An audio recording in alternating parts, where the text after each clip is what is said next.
parmi les pays qui fonctionnent, enfin qui tout au moins ont un niveau économique, je vais dire, assez bas, je peux citer l'exemple du Niger. Hein. Bon, le Niger, c'est un pays immense, où une grande partie de la population est désertique, hein, parce que c'est un pays du Sahel. Pas assez de ressources, quoique, si, ils ont quand même l'uranium, hein, exploité par Areva, hein, qui a changé de nom, qui s'appelle maintenant Orano. Et le Niger est le quatrième producteur de l'uranium au monde. En revanche, le pays est relativement pauvre.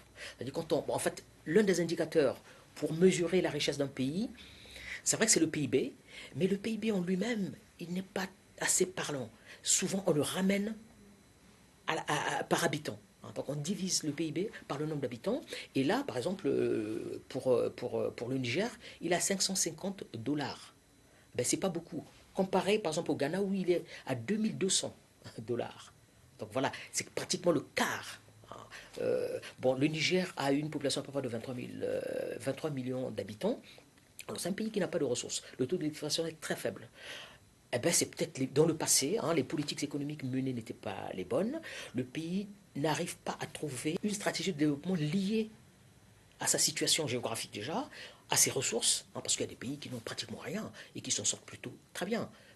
Bon, en dehors de l'Afrique, hein, je vais prendre l'exemple de Singapour qui est en fait un petit bout de terrain, hein, c'est vrai au bord de la mer, mais ils ont exploité en fait leur position et aujourd'hui c'est un pays très très très très très puissant économiquement, malgré sa petite taille. Donc en fait, un pays comme le Niger doit plutôt, des pays comme ça doivent mettre en place une stratégie de développement adaptée à leur situation. Et forcément, ils peuvent très bien s'en sortir. Et donc aujourd'hui, le Niger est un des pays qui marche en fait le moins bien. Pour que les pays africains puissent s'en sortir, en fait, il faudrait, voilà. Déjà, moi je crois que la première des choses, et elle est en train d'être faite, ou plutôt elle est déjà faite, parce que depuis le 1er janvier, l'ASLECAF est opérationnel, en fait, c'est s'unir. Hein. Bon, l'Afrique est déjà unie à travers l'Union africaine. Mais ce n'est pas suffisant parce que les marchés ne le sont pas. Hein. En fait, l'Afrique suit une trajectoire qui est différente, par exemple, de l'Europe. Hein. L'Europe a commencé d'abord par avoir un marché commun, ensuite une union douanière, et après une union monétaire. Et voilà. Or, l'Afrique commence d'abord par l'union de tous les pays sans que les marchés soient unis, hein, sinon par zone. Et donc, en fait, aujourd'hui, ce problème est réglé, en fait. La ZLECAf, elle est opérationnelle. Hein, sur 54 pays qui l'ont signé, 34 l'ont ratifié, donc c'est plus de la moitié. Donc c'est un bon signe. Donc il y a le premier point. Alors le deuxième point, c'est vraiment aller vers l'émergence. Mettre en place en fait des plans d'action qu'il faut vraiment réaliser. Le troisième, augmenter le taux d'alphabétisation. Hein. Le taux d'alphabétisation est relativement bas. C'est vrai qu'il est variable selon les pays hein, et même selon les zones, mais en moyenne, il tourne autour de 67%, ce qui est quand même assez faible. Et en plus, mettre en place en fait une économie diversifiée. Hein, tous les pays doivent avoir une économie diversifiée, pas des économies monoproduits. Hein, ça, on a vu que ça marche pas, hein, parce qu'on dépend de ces produits-là. Et puis, surtout l'industrialisation, parce que c'est pas normal que les pays africains qui produisent beaucoup de matières premières, notamment agricoles, minérales, ne transforment pratiquement rien. Tout le manganèse exploité au Gabon partait à l'extérieur. C'est maintenant qu'il y a une petite transformation, une première petite transformation. Le bois, pendant longtemps, on a coupé des billes de bois qui partaient, alors qu'il suffit simplement qu'il y ait des scieries qui transforment. Les pays asiatiques ont fait la même chose, hein, comme la Malaisie, l'Indonésie. Ils transforment, ils ne vendent pas des billes à l'étranger. Ils vendent des bois déjà travaillés. Quitte à ce que l'étranger achète ces bois-là, rajouter de la valeur, mais la première valeur va être ajoutée dans le pays. Et sans ça, l'Afrique ne peut pas s'en sortir, elle ne s'en sortira jamais. Donc la transformation, elle est vraiment nécessaire. Mais qui dit transformation dit énergie. Et l'énergie, c'est l'électricité. Eh bien, l'Afrique est le continent le moins éclairé du monde.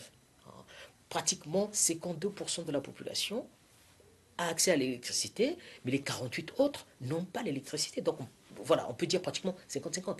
Donc pour une population d'1 milliard 200 millions d'habitants, eh bien, on va dire 600 millions de personnes sont dans l'obscurité. Et c'est pas normal.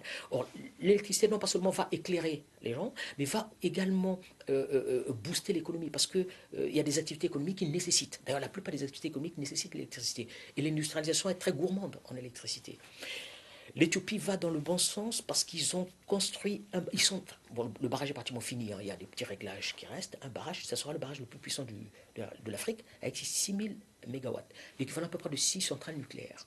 Ah, ça, c'est vraiment bien dans cette zone-là, c'est-à-dire que l'Éthiopie va satisfaire la totalité de ses besoins et le reste va le vendre aux voisins. Et ça permettra peut-être de commencer à, voilà, transformer les produits localement. Et ça va générer de la valeur ajoutée. Voilà principalement et surtout aussi, je vais peut-être rajouter la gouvernance. Même si on met tout ça en place, si la gouvernance n'est pas bonne, eh ben, on va dans le mur parce que ça ne marchera jamais. La gouvernance aussi bien au niveau de l'État, mais également au niveau des entreprises d'État qui sont nécessaires. Alors, le but n'est pas de nationaliser les entreprises d'État systématiquement. Garder certaines entreprises dans le domaine public dès lors qu'elles exploitent un monopole. Alors, si c'est le privé, ben, souvent c'est mal fait. L'État doit être le garant de ces activités-là. Donc voilà un petit peu ce que je peux dire concernant le chemin que l'Afrique peut suivre pour aller vers le développement, pour essayer de se sortir de cette situation-là. La stabilité politique, elle est nécessaire. Tant que politiquement, il n'y a pas une stabilité, rien ne peut l'être parce que les investisseurs, parce que l'Afrique n'a pas suffisamment des moyens financiers ou même en place des structures qui permettent de collecter en fait l'épargne des gens. Donc souvent on a recours en fait au financement étranger et l'étranger ne peut investir que dans un pays où il y a une stabilité politique. Sinon, ils viennent pas, ils ont peur en fait de ne pas y perdre leur vie à terme.